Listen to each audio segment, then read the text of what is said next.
Les agradezco haberse conectado para participar de este webinar. Como saben, nosotros en el Centro Hemato-Oncológico de Panamá, en coordinación con la Hospital de Panamá Clinic, estamos realizando docencias de conceptos básicos en hematología para ayudar a manejar pacientes que tengan enfermedades relacionadas hemato-oncológicas.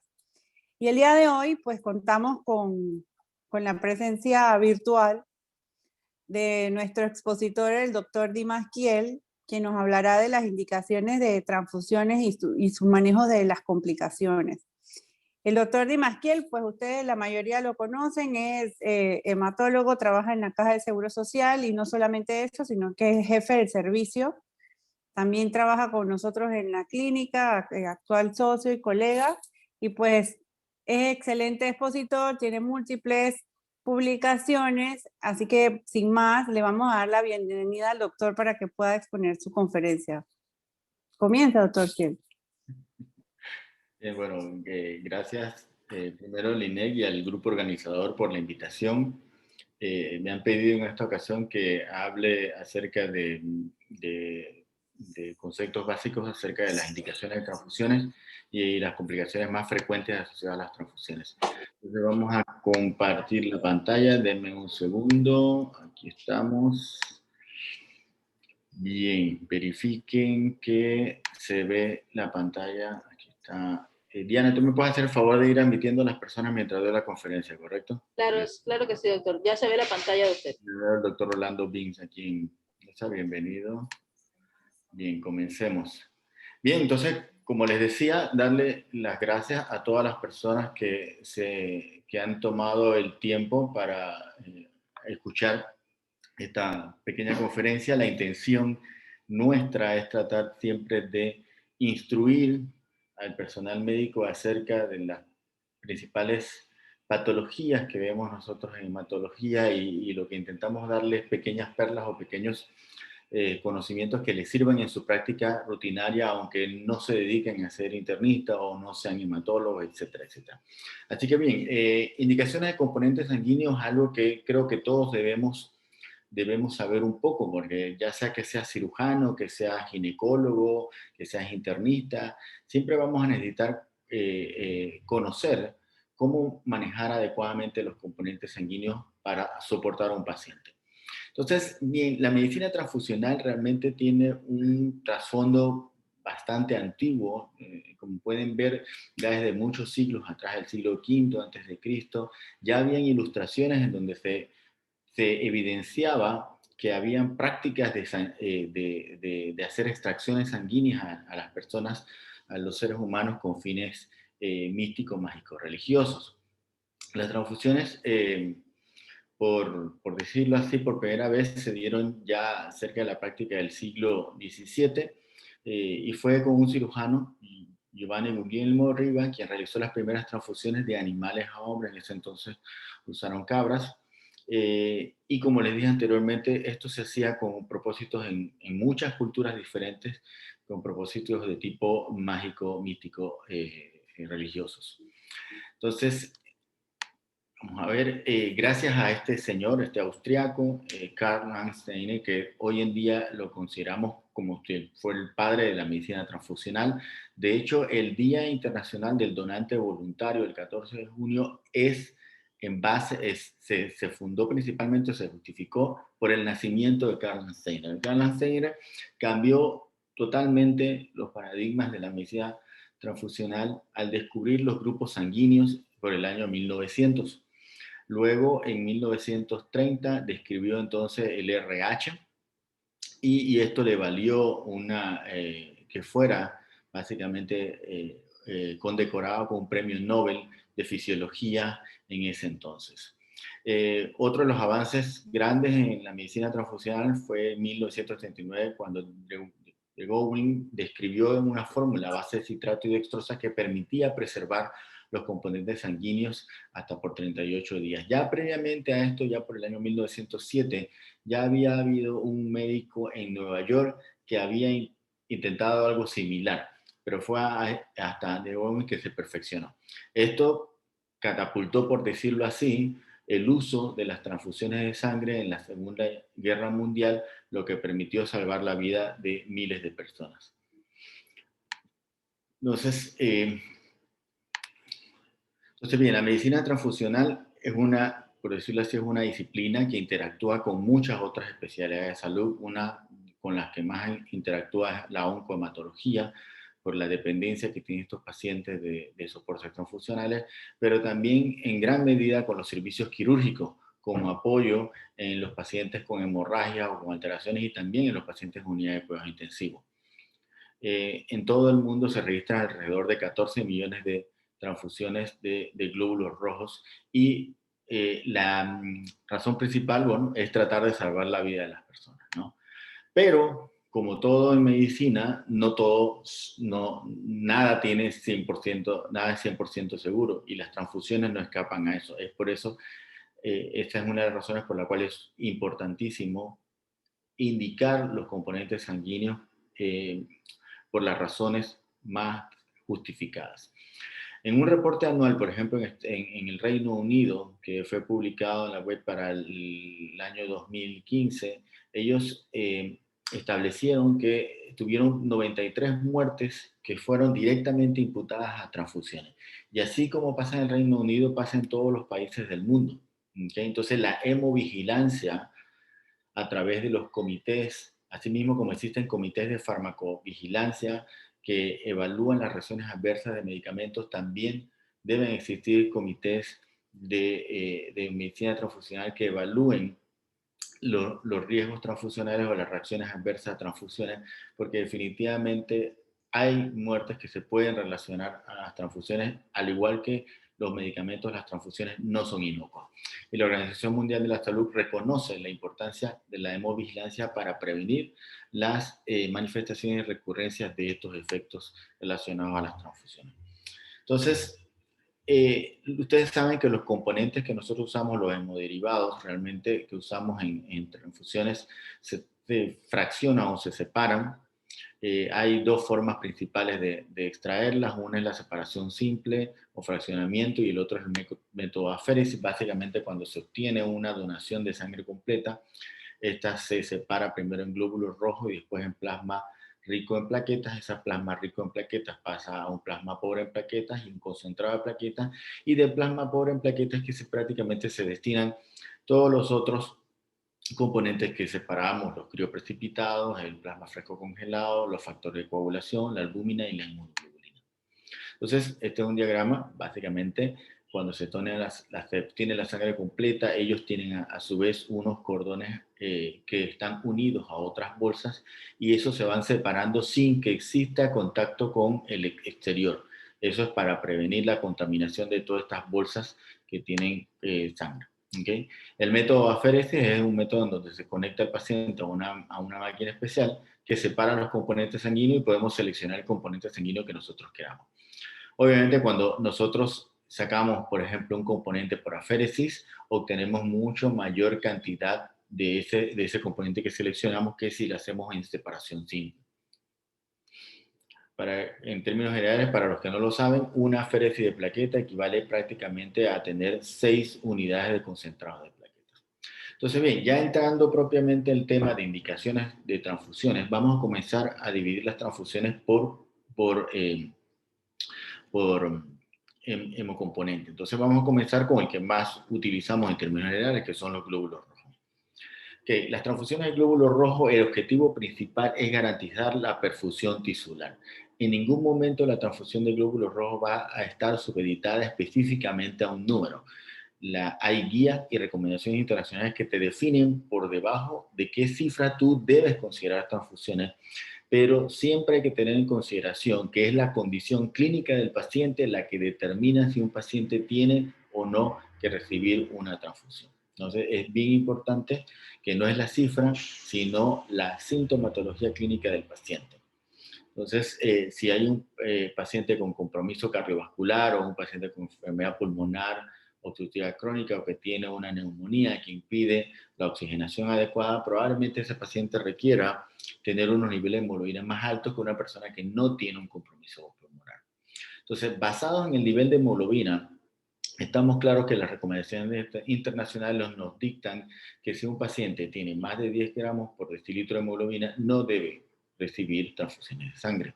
Si el paciente tiene una cifra menor de 7 gramos por decilitro, es un paciente donde sí se debe considerar la transfusión de sangre, pero siempre con la connotación de la evaluación clínica del paciente, porque si el paciente tiene 6 gramos por decilitro de hemoglobina y el paciente es un paciente crónico que viene con una anemia de lenta evolución, de años de evolución hasta que llegó a 6, ese paciente probablemente esté hemodinámicamente estable y no necesitamos transfundirlo. Tenemos el tiempo de poder estudiar por qué tiene la hemoglobina en 6 sin necesidad de transfundirlo en forma inmediata. Y entre 7 y 10 depende mucho de la condición clínica del paciente. Como les mencioné anteriormente, si el paciente tiene enfermedad cardiovascular o es un paciente que tiene una insuficiencia respiratoria por la razón que sea, es un paciente que debemos tener con un nivel de hemoglobina preferiblemente mayor de 8. Bien, si nos vamos a las pérdidas agudas de sangre, estamos claros que si una persona pierde menos del 30% del volumen sanguíneo, recordando que el volumen sanguíneo del ser humano generalmente es 70 mililitros multiplicado por el peso en kilos del paciente, así que un individuo de 80 kilos aproximadamente va a tener una volemia aproximada de 6 litros. Entonces, una persona que pierda menos del 30% del volumen sanguíneo, que serían aproximadamente como 1,5 litros, no requiere por lo general tener que transfundirlo si no tenía anemia preexistente. Obviamente, si el paciente ya tenía 9 cuando llegó y pierde 1,5 litros más, la cosa cambia. Entonces, si está entre 30 y 40, va a depender de la condición clínica del paciente y algunos hablan de 35 a 40. Si está más de 35, más de 40% de la pérdida del volumen, definitivamente ese paciente hay que transfundirlo. Y esto es bien importante porque tú puedes tener un paciente que tiene 17 de hemoglobina y llega con 11 o 12 y tú dirías por el valor no lo tenemos que transfundir. Pero si esa persona tenía una hemoglobina en 17 y bajó a 10 o a 11, esa pérdida sanguínea fue tan significativa que superó el 35-40% de la volemia de él, y para ese individuo es significativa. Y por ende ese paciente tiene que ser transfundido. Entonces es bien importante que no solamente miremos el número, sino hagamos la correlación con la clínica del paciente. Entonces, es importante para nosotros, sobre todo para los que hacemos hemato-oncología, el tema de las transfusiones crónicas. Que hay una serie de recomendaciones que debemos tener en consideración cuando tenemos un paciente que tiene hemoglobina baja y va a tener hemoglobina baja por bastante rato, por la patología que sea, ya sea un síndrome mielodisplásico o un paciente con anemia falciforme o alguna anemia de estas hemolíticas crónicas. Estos pacientes debemos tratar de minimizar el uso de transfusiones sanguíneas en la medida de lo posible. ¿Cómo lo hacemos? Utilizando algunas otras estrategias como el uso de eritropoyetina, por ejemplo, el uso del hierro intravenoso, buscar el fenotipo extendido del paciente, quiere decir que tenemos que fenotipificar o tratar de establecer cuáles son los antígenos de superficie que tiene el glóbulo rojo de ese individuo para evitar la exposición al máximo de transfusiones de glóbulos rojos que tengan un fenotipo diferente.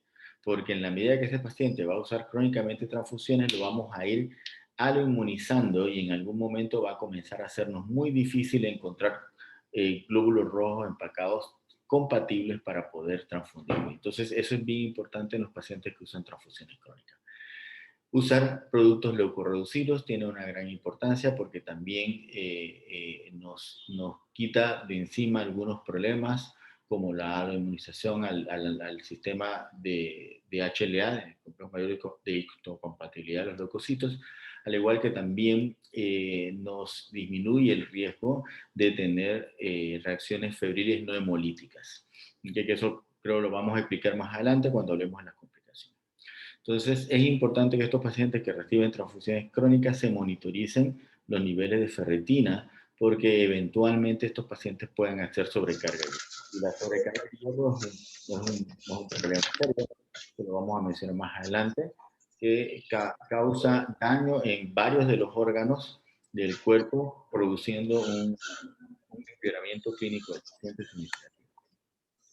Bien, en cuanto a las indicaciones de transfusiones de plaquetas, bien, las transfusiones de plaquetas, bueno, esto se lo mencioné hace un rato, la féresis equivale a aproximadamente a 6 unidades de plaquetas por concentrado.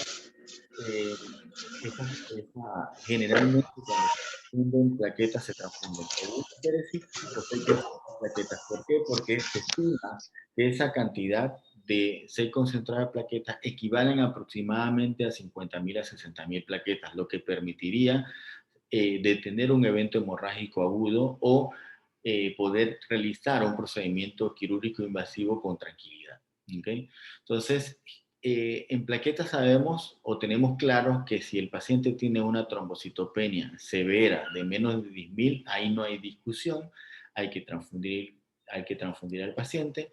Cuando el paciente tiene un recuento entre 10.000 a 20.000, generalmente va a depender de la condición clínica del paciente, porque si el paciente tiene fiebre, sabemos que el paciente va a consumir plaquetas por la actividad de la sepsis, la bacteremia, y eso va a ocasionar que tenga más riesgo hemorrágico, por lo tanto ese paciente, la recomendación es transfundirlo, y si el paciente tiene manifestaciones clínicas de sangrado, evidentemente ese paciente hay que transfundirlo independientemente de la cifra. Entonces, eso es bien importante que miremos no solamente la cifra y la clínica, porque nos vamos a encontrar pacientes que van a tener 10.000, 11.000 plaquetas y no tienen manifestaciones de sangrado, por decirlo así, y vamos a encontrar pacientes que van a tener 30, 28.000 plaquetas que uno diría, no, este paciente no debería sangrar, pero tiene manifestaciones importantes de sangrado. Entonces, tenemos que tener en consideración que no es solamente las cifras, sino el entorno del paciente, las patologías asociadas, si tiene una coagulopatía asociada a la trombocitopenia, etc.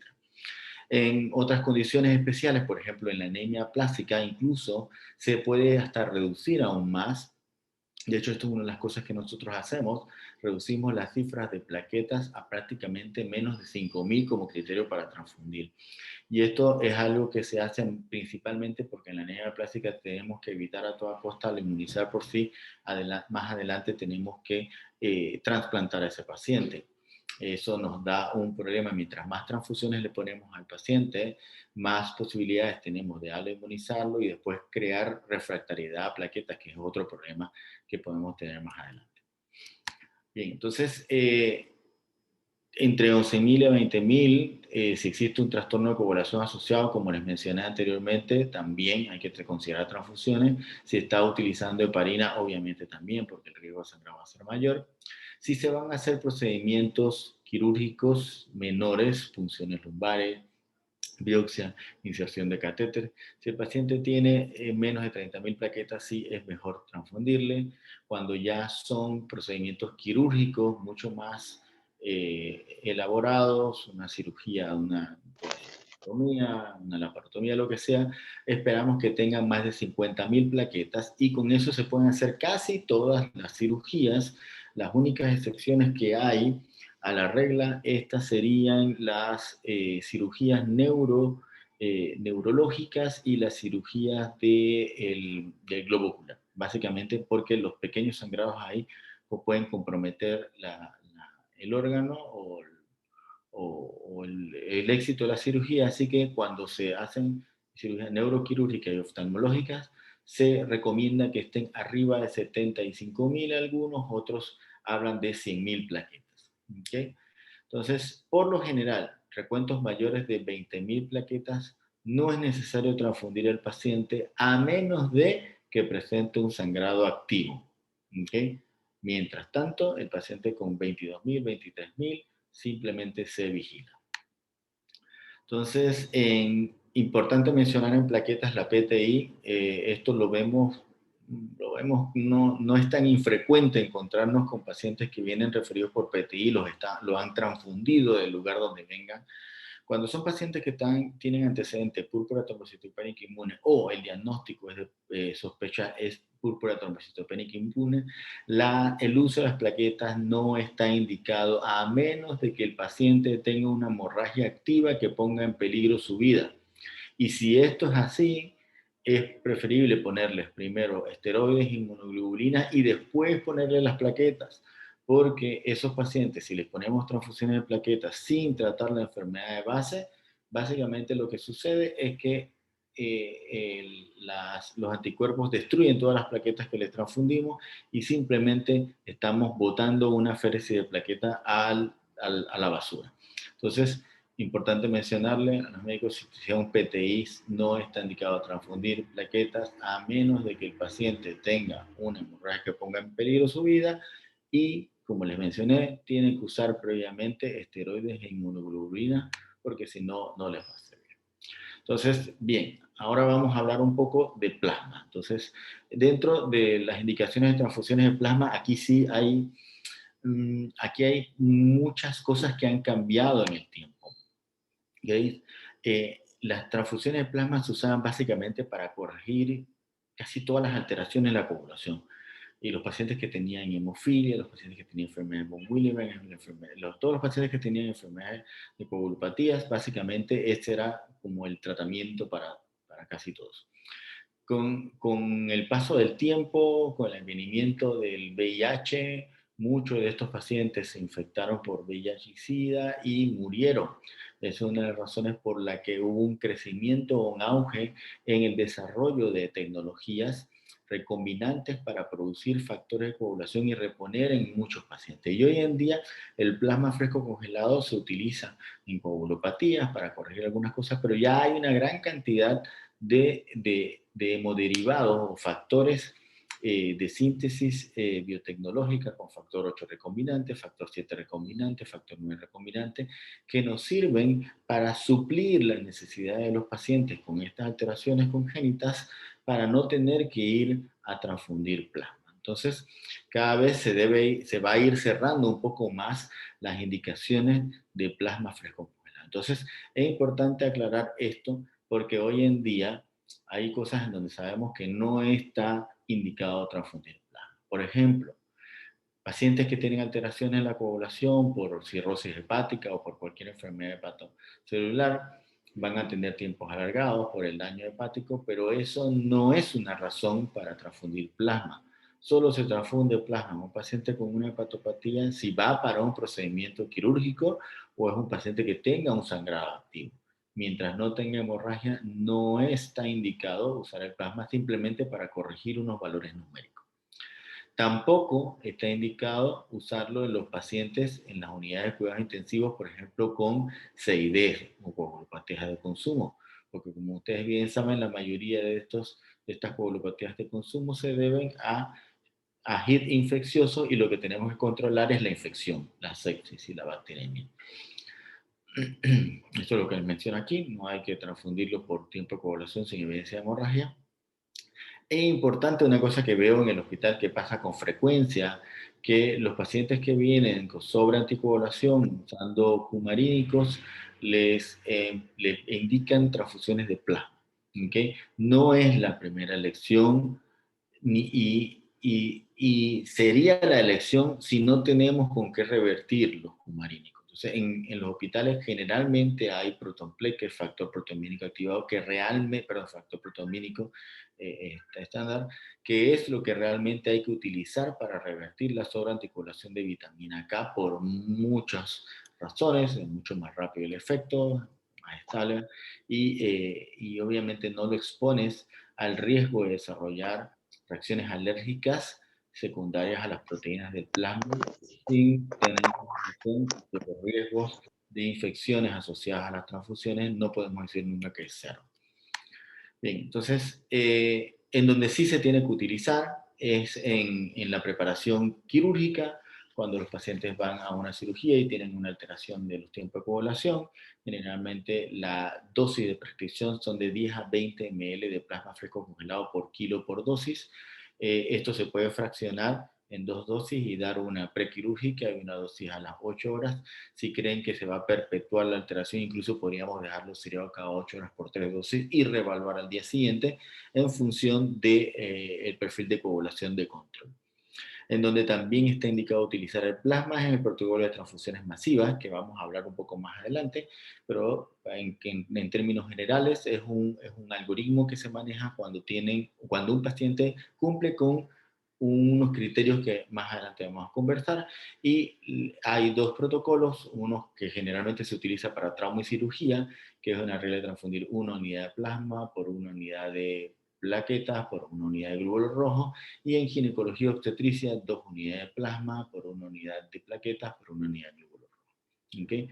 Pero bueno, eso lo vamos a conversar un poco más adelante. Entonces, de crioprecipitado. Bueno, crioprecipitado, las indicaciones de crioprecipitado son principalmente suplir al receptor o al paciente de fibrinógeno. Entonces, su principal indicación es en hipofibrinogenias, cuando tenemos fibrinógeno menos de 100, cuando tenemos, por ejemplo, también enfermedad von Willebrand o deficiencia de factor 13.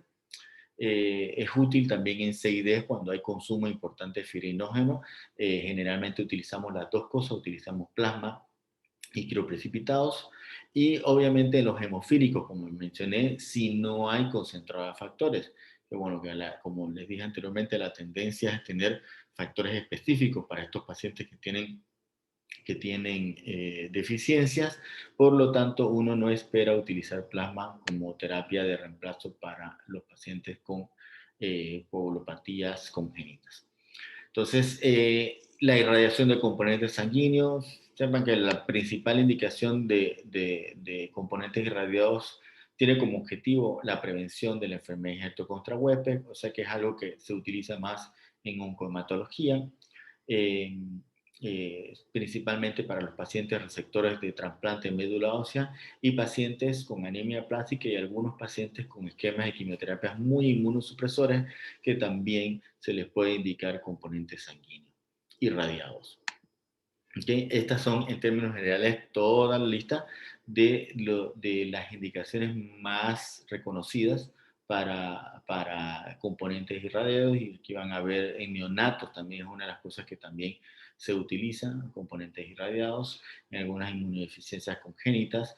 Esta es una de las razones por las cuales en anemia plástica también se utiliza, porque estos pacientes no tienen sistema inmunológico suficiente, y por ende en las transfusiones, si le ponemos sangre que no está irradiada, podemos tener una enfermedad injerto contra huésped, porque el receptor no tiene cómo defenderse. Entonces, otro modelo de transfusión también es la transfusión autóloga, que aunque nosotros no practicamos esto mucho, es importante saber que existen.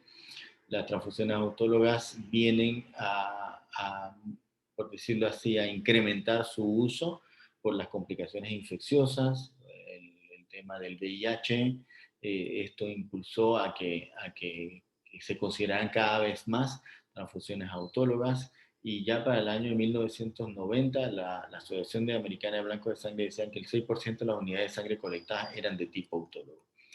Aquí en Panamá, aunque lo hemos hecho, es muy poco. Por ejemplo, en el complejo hospitalario metropolitano es muy poco lo que colectamos para donaciones autólogas, y las donaciones autólogas, las transfusiones autólogas van a ser de tres tipos: una donación autóloga preoperatoria, la hemodilución normovolémica aguda y el rescate intraoperatorio y postoperatorio de glóbulos rojos.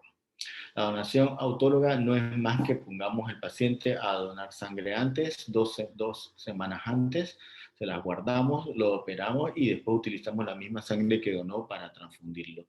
Esto tiene unas ventajas importantes. Bueno, disminuye obviamente la posibilidad de transmisión de enfermedad infecciosa porque le vamos a poner la sangre del mismo.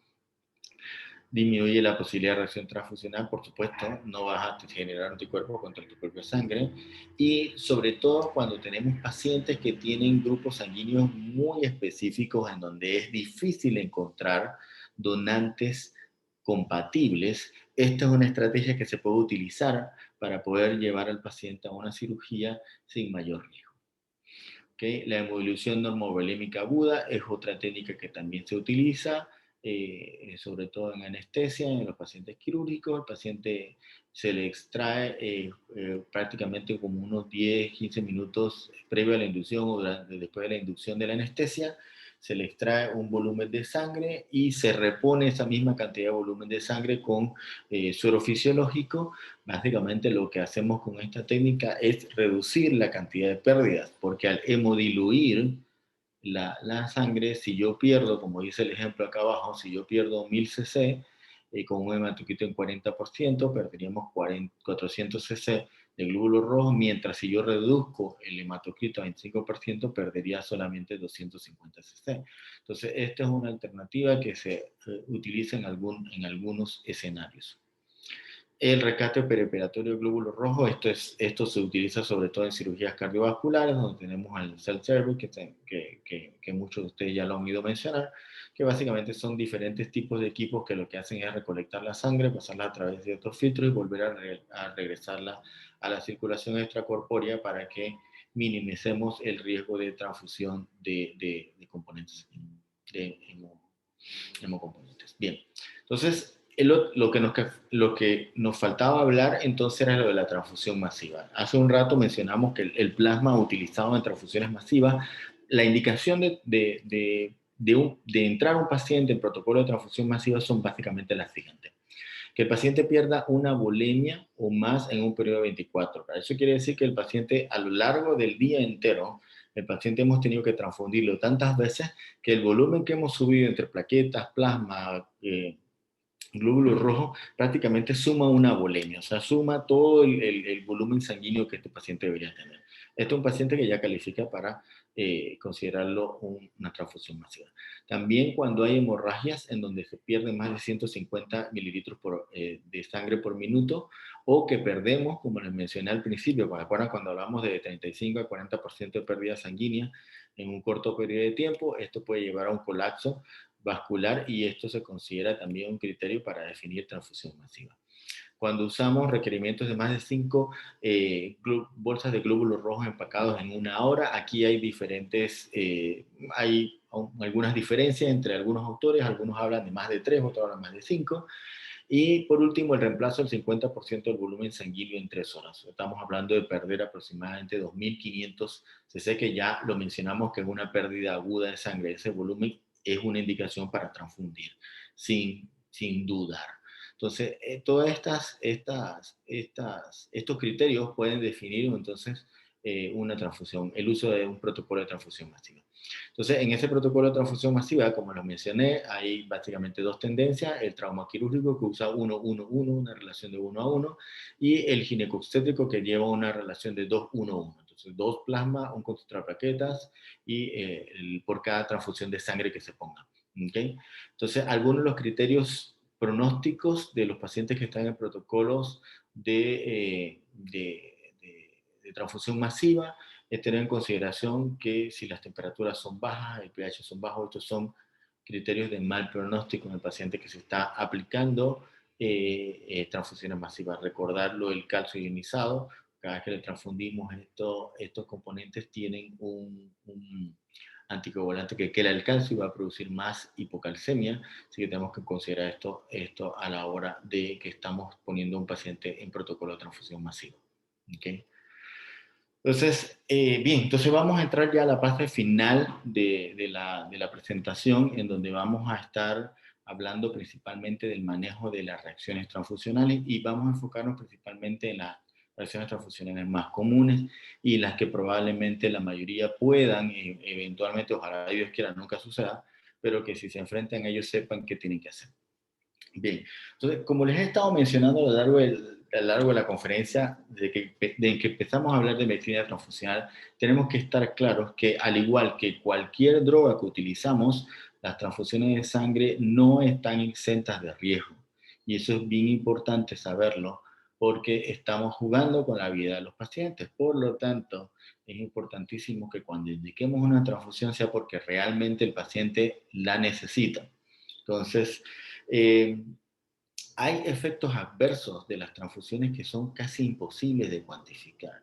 Por ejemplo, siempre cuando tenemos pacientes que están en las unidades de cuidados intensivos, pacientes que están con infecciones graves, pacientes que tienen alta mortalidad porque son adultos mayores, porque son politraumatizados, porque son pacientes oncológicos, todos esos pacientes tienen tantas complicaciones probables secundarios a su patología de fondo, que no podemos estimar con certeza cuántos de esos pacientes realmente se están complicando, están falleciendo por sus enfermedades de base o porque están desarrollando complicaciones a transfusiones sanguíneas. Entonces, esto es importante y esa es la razón por la que a veces es muy difícil estimar por ejemplo, qué pacientes están haciendo un TRALI, Transfusion Reaction Acute Lung Injury, por ejemplo. Esto se comporta como un RDS, se comporta casi como un edema agudo de pulmón, y entonces al enfrentarnos a esta patología en un paciente séptico, siempre pensamos en la neumonía, lo que está afectando al paciente. Pero tenemos que tener en consideración también que las transfusiones podrían ser también responsables de algunos de los empeoramientos pulmonares que tienen estos pacientes gravemente enfermos. Entonces, por otro lado, existen algunas reacciones adversas que son muy a largo plazo, como las infecciosas, que no tenemos certeza de qué connotación va a traer a largo plazo. Y una de las que más tenemos hoy en día en evidencia, que ni nosotros mismos estamos claros qué vamos a hacer con ella, son las infecciones, por ejemplo, por HTLV1. De hace varios años para acá, nosotros hemos detectado una gran cantidad de personas que se acercan al banco de sangre a donar y resulta ser que son HTLV1 positivos, y esos pacientes son diferidos. O sea, no se utiliza su componente sanguíneo y posteriormente se le comunica. Y muchos de estos pacientes llegan a la consulta externa. ¿Y cuántos antes de que ellos llegaran habrán donado anteriormente teniendo HTLV1 y no se habían detectado porque no se utilizaban esas técnicas? Entonces, sabemos que existe una cantidad de personas que probablemente hayan adquirido este tipo de infección a través de transfusiones y no sabemos qué connotación a largo plazo van a tener. ¿Okay? Porque o no se les da el seguimiento o no se tiene el conocimiento de que este paciente fue infectado por HTLV1 después de una transfusión, etc. Entonces, definitivamente hay eventos adversos que no han sido posible cuantificar y que no los vamos a poder cuantificar. Entonces, probablemente estemos subestimando las cifras de eventos adversos relacionados a transfusiones. Entonces, bien, ¿qué cosas podemos hacer para evitar esto? Bueno, principalmente asegurando o buscando sangre segura. ¿Cuáles son los mecanismos para esto? Bueno, donantes repetidos preferiblemente, donantes voluntarios, donantes altruistas, donaciones directas intrafamiliares o donaciones autólogas, como lo mencionamos en una de las técnicas. ¿Okay?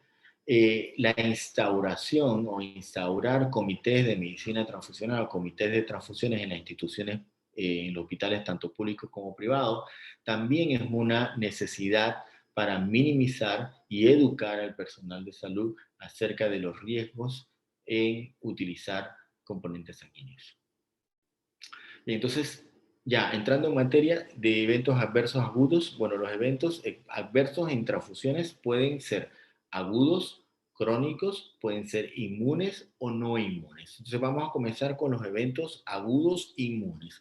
Los eventos agudos inmunes, principalmente el modelo más conocido es la reacción hemolítica aguda, que es la típica reacción de incompatibilidad AB0, RH o de cualquiera de los otros subgrupos de anticuerpos de anticuerpos que pueden generar antígenos de superficie eritrocitarios de los sistemas TOFI, NMS, KEL, KIK, Lewis, etc.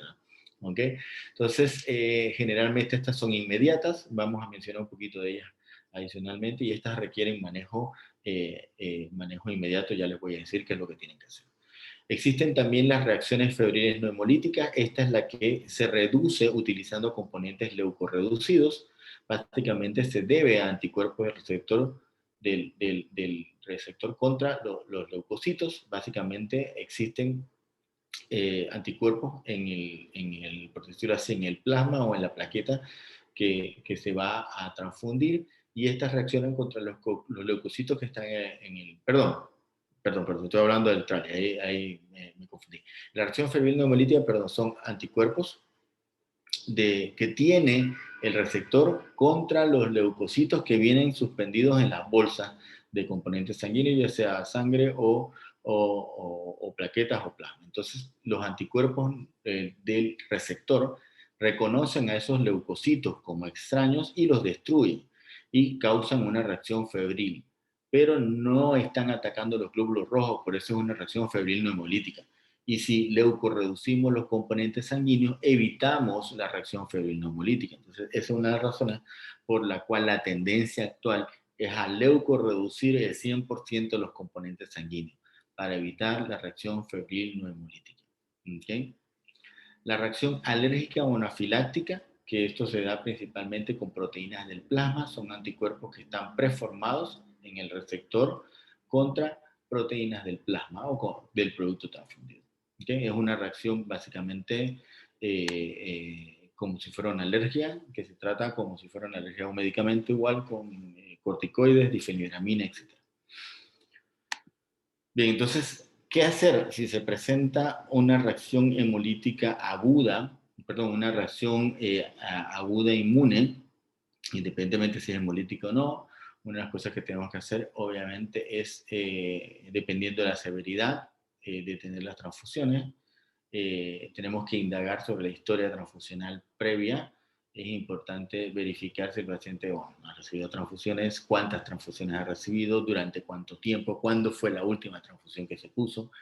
En ginecología, obstetricia, es importante reconocer el paciente que ha tenido múltiples embarazos, ¿okay? Porque mientras más partos ha tenido, más probabilidades haya que haya podido ser aloinmunizada contra antígenos leucocitarios y desarrollar básicamente anticuerpos.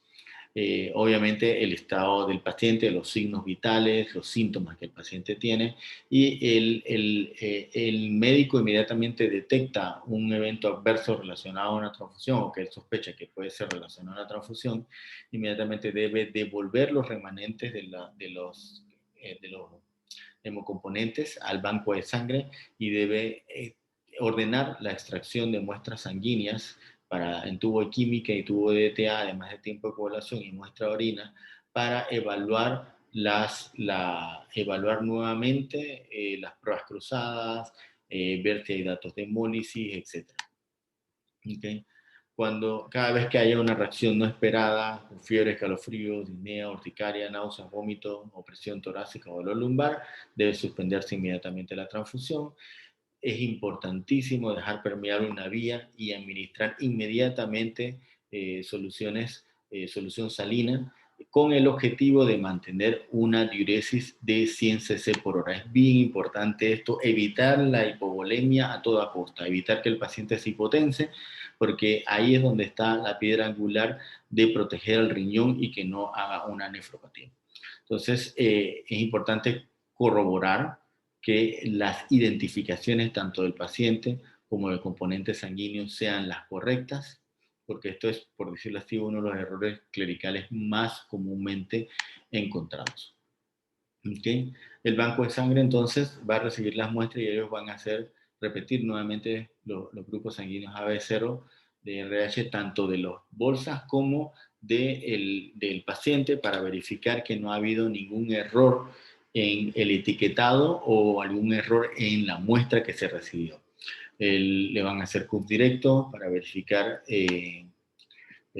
si hay anticuerpos irregulares. Todos los productos residuales deben ser enviados para cultivo a bacteriología, eso es bien importante, sobre todo si hay el antecedente de que al paciente le causó fiebre.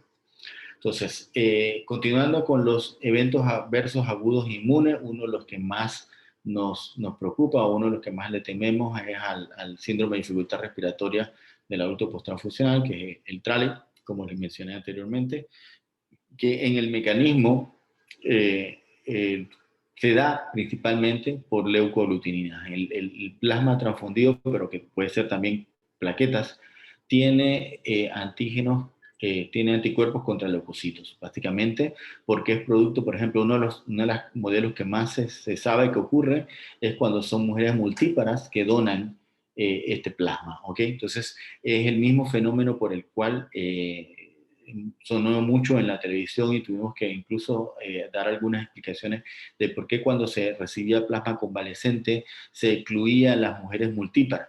Básicamente es este mismo fenómeno. Las mujeres multíparas tienen más riesgo de tener leucoaglutininas y por ende tienen incrementado el riesgo de producir un TRALI en la persona que recibe este producto. Entonces, imaginan un paciente con un pulmón por COVID y encima de eso le cae un AR10 por un TRALI secundario al plasma, prácticamente estamos jalando el gatillo y estamos llevando a ese paciente a la muerte sin lugar a dudas. Entonces, estas son las razones por las cuales se evitaba utilizar plasma convalescente en mujeres multíparas, es el mismo principio. El diagnóstico se basa en el hallazgo de estos anticuerpos antileucocitos frente a los antígenos del complejo mayor de compatibilidad, que se hace por técnicas serológicas. Entonces, las púrpuras posttransfusionales es otra de las complicaciones agudas inmunes que puede ocurrir.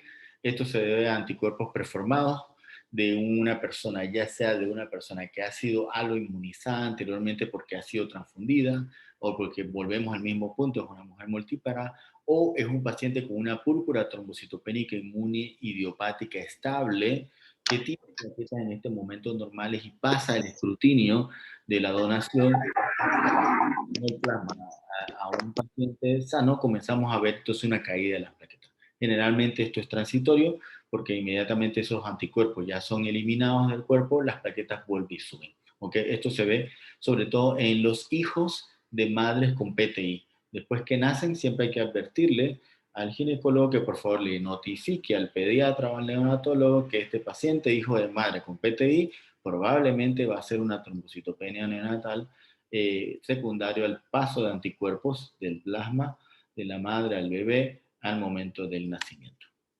Okay, entonces, si ocurre un TRALI, hay que suspender inmediatamente la transfusión. Recuerden que el TRALI se manifiesta básicamente como de choque, como si fuera un edema o pulmón, como si fuera una ardillez de instauración muy rápida después de la transfusión.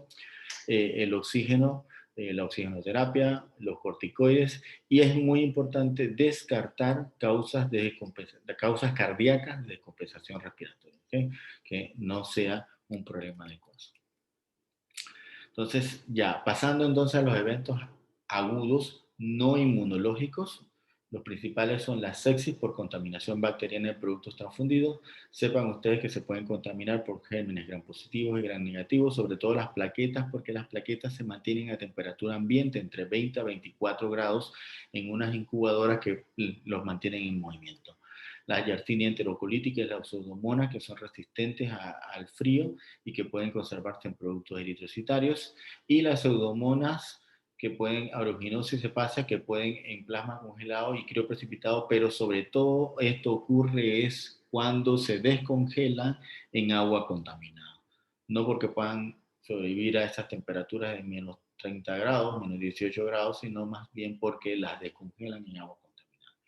Y un evento adverso agudo no inmune que ustedes conocen muy bien es la sobrecarga circulatoria en el paciente en donde maneja mal los volúmenes o tiene un corazón debilitado y les transfundimos muy rápido. Es un paciente que puede hacer una sobrecarga circulatoria y el manejo principalmente de esto es diuréticos, ¿okay? Y tratar de reducir la transfusión de componentes sanguíneos y ponerlo en días separados, etc. Bien. Eventos adversos crónicos no inmunes, uno de los principales que mencionamos anteriormente es la hemosiderosis o la hemocromatosis. Básicamente es una sobrecarga de hierro por las transfusiones repetidas. Después que nosotros hemos transfundido al paciente más de 10 unidades de glóbulos rojos, ya comenzamos a tener evidencia de sobrecarga de hierro. Cada transfusión aporta entre 200 a 250 miligramos de hierro y si transfundimos 10 ya son prácticamente 2000, que es la cantidad de ferritina, o por decirlo así, el depósito que deberíamos de tener a nivel hepático. Entonces, por encima de esos valores, obviamente ya comenzamos a aumentar el riesgo de tener sobrecarga de hierro, hemocromatosis, y con la hemocromatosis una serie de problemas adicionales a nivel del páncreas, a nivel del hígado, a nivel del corazón, etcétera, etcétera, a nivel riñón, etcétera. ¿Okay? Pero bueno, para la hemocromatosis hay tratamiento, que es el diferaxirol, la diferoxamina, que son quelantes de hierro, que si se detecta esto en pacientes que se transfunden crónicamente, se instaura el tratamiento. Entonces, dentro de los efectos adversos crónicos inmunológicos, tenemos también una gran cantidad de efectos.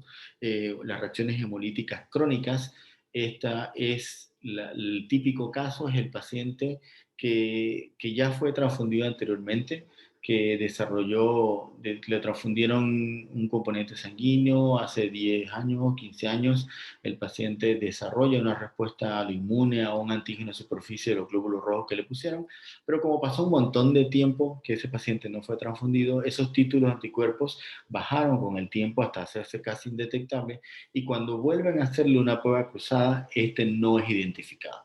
Entonces se le pone la transfusión de sangre porque la prueba cruzada dio que era compatible y el paciente posteriormente a las semanas comienza a desarrollar una hemólisis extravascular que generalmente se debe a anticuerpos IgG y que su evolución suele ser mucho más light, por decirlo, más suave que la reacción hemolítica aguda. Y causa entonces también una destrucción de glóbulos rojos debido a que se reactiva nuevamente el reconocimiento de este antígeno que ya, por decirlo así, habían bajado los títulos de anticuerpos y nuevamente levanta una respuesta inmunológica pero tardía. La enfermedad de Hérto contra Westphal en pacientes transfundidos se puede dar también. El mecanismo son los linfocitos transfundidos en la bolsa.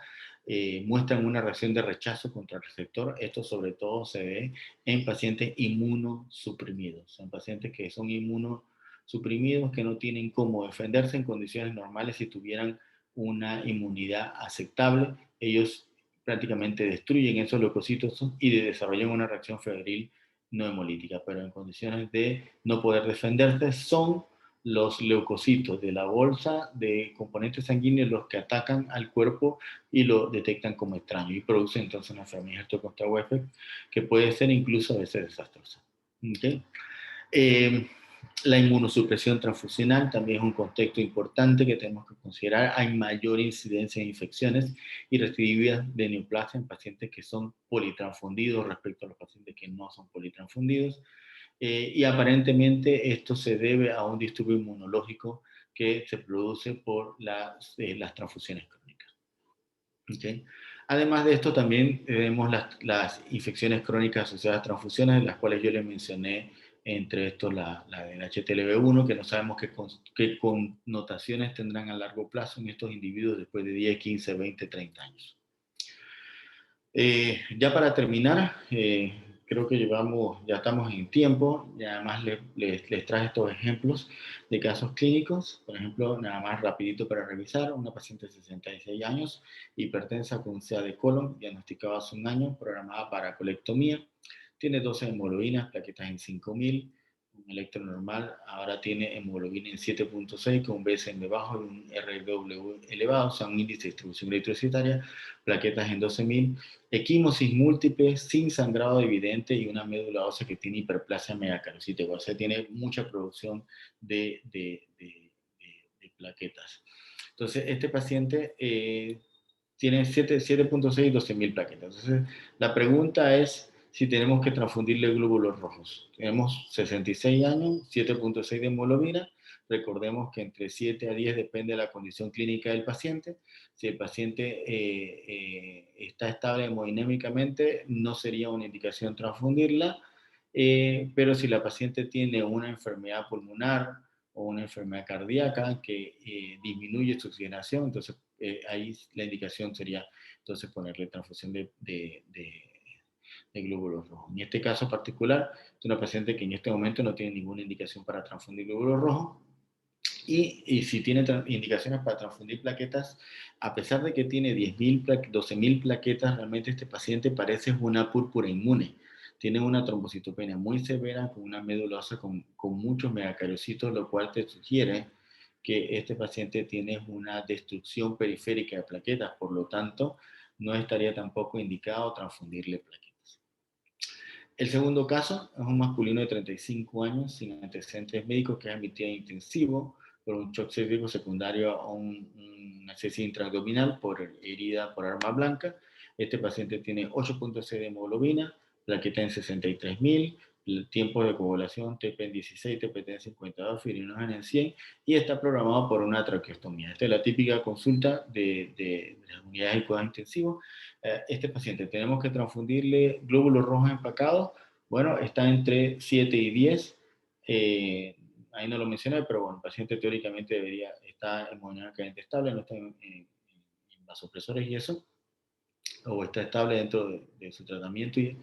Así que este paciente no tiene una indicación como transfundirle glóbulos rojos en corredera.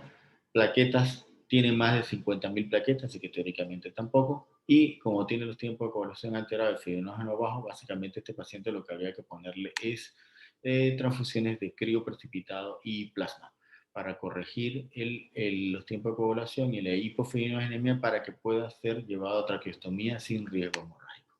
Así que ya, con esto finalizamos. Muchas gracias por su atención.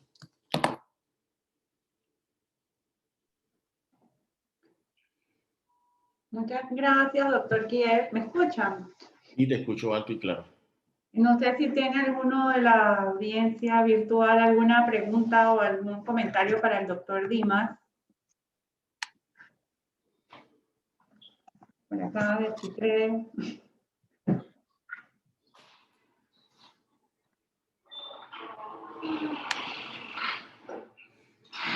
Por aquí. Bueno, aquí lo que hay es comentarios de felicitaciones, pero aquí hay una pregunta que, bueno, que si pudiera recalcar el punto de corte de transfusión para las plaquetas. Bien, perfecto. El punto de corte, menos de 10.000 plaquetas, hay que poner transfusión de plaquetas. Entre 10.000 a 20.000 va a depender de la condición clínica del paciente. Si el paciente tiene fiebre o está utilizando algún medicamento, que eso no lo mencioné durante la charla, pero es importante mencionarlo. Si el paciente está utilizando algún medicamento que se sabe que consume o que disminuye las plaquetas, es también una indicación. Por ejemplo, el uso de antibióticos como la anfotericina B, por ejemplo, antifúngicos como la anfotericina B, que bajan los niveles de plaquetas, también está considerado que podríamos tener que utilizar, transfundir plaquetas entre 10.000 a 20.000, y más de 20.000 plaquetas generalmente no hay que transfundir plaquetas a menos de que el paciente tenga una hemorragia activa. Muy bien, muy claro. ¿Alguna otra pregunta o duda para el doctor Kiel? Creo que el doctor Jolie hizo un comentario en el chat, dice, los valores de los tiempos de coagulación, corregir con plasma normal. ¿No están viendo eso? A ver. Es en el chat, pero no sé exactamente qué quiso decir el doctor con esto, el doctor Rafael. No sé si está el doctor Rafael Jolie por ahí para que nos aclare cuál era su comentario, doctor. Claro, perdón, hay que reactivarles tienes que reactivarle el audio a la audiencia porque por eso no hablan. Ya los audios fueron desactivados, cada uno lo puede desactivar para realizar sus preguntas. Todo está en silencio, ¿segura? Bueno, aquí hay una preguntita del doctor Toribio. Los pacientes con coagulopatías hemofílicas. Aló, sí, bueno. Díganos, doctor Jolie, ¿qué era el comentario que puso que no entendimos? Aló. Sí, le escuchamos, doctor. No, el comentario que les hacía era en relación a la evaluación de los tiempos de coagulación. Como tú bien mencionabas, muchas veces los tiempos de coagulación prolongados, principalmente el TPT, no necesariamente requiere una transfusión de plasma, pero adicionalmente la prueba de corrección de esos tiempos de coagulación con plasma nos ayuda mucho a identificar si hay algún inhibidor que esté alterando esa prueba y en cuyo caso la transfusión de plasma realmente es inefectiva la mayoría de las veces en esos casos. Correcto, doctor. Gracias por ese aporte. Eso no lo mencioné, tiene toda la razón.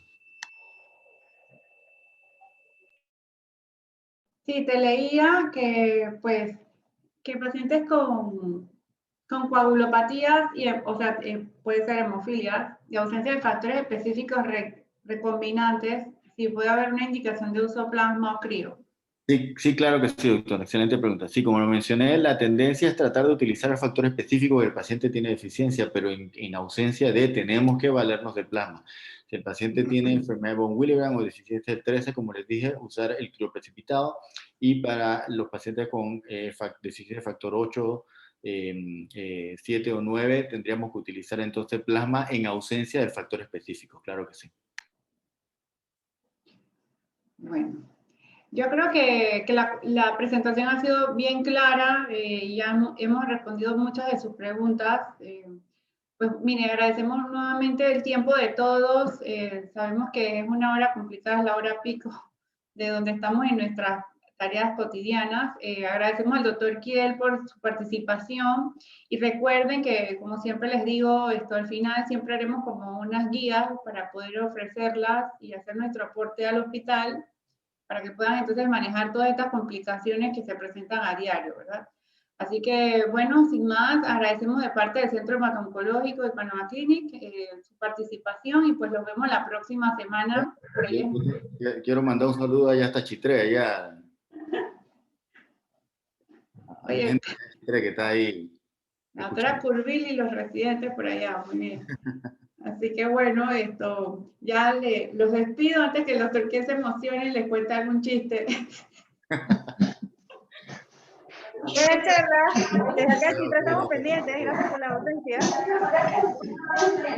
Bueno, que pasen bonita tarde. Hasta luego a todos. Buenas tardes a todos. Buenas tardes.